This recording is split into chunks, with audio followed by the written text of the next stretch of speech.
Kakinada rural మండలంలోని పలు గ్రామాల్లో అభివృద్ధి కార్యక్రమాలకు శంకుస్థాపనలు అలాగే ప్రారంభోత్సవాలు చేశారు ఎమ్మెల్యే కురసాల కన్నబాబు.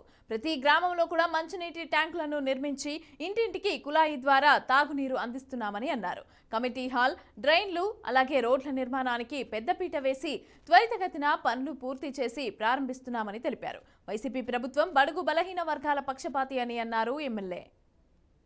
5.5 కోట్ల రూపాయల విలువ కలిగిన ఆర్డబ్ల్యూఎస్ పనులు, తాగునీటి సరఫరా పనులకి ప్రారంభోత్సవాలు శంకుస్థాపనలు చేశాం. ఇది పండూరు 1 లేఅవుట్, జగనన్న కాలనీ. దీనికి 2,45,00,000 రూపాయలు విలువైన ఇంచుమించుగా వర్కులకి, అదేవిధంగా ఇప్పటి వరకు కంప్లీట్ అయిన సూర్యారావుపేటలోని ఓవర్ హెడ్ ట్యాంక్స్ కానీ, పైప్ లైన్ నిర్మాణం కానీ, ఇతర పనులు, అదేవిధంగా కొత్తగా శంకుస్థాపన చేసిన తాగునీటి సరఫరా సంబంధించి సుమారు 5 కోట్ల రూపాయలు పైన ఈ రోజున చేయడం జరిగింది. ఒక సెట్టిబెల్లి కళ్యాణ మండపం కమ్యూనిటీ హాల్కి కూడా ఈరోజు మన సూర్యారావుపేట మైనర్పేట దగ్గర ప్రారంభోత్సవం చేశాం. కొన్ని సీసీ రోడ్లు, రైన్లు నిర్మాణానికి కూడా ఈరోజు ప్రారంభోత్సవం చేయడం జరిగింది.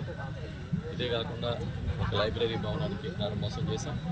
దాంతోపాటు సూర్యారావుపేటలో పెద్ద ఎత్తున అభివృద్ధి చేసిన ఈరోజు మన శ్మశానాన్ని కూడా వినియోగానికి ఇవ్వడం జరిగింది.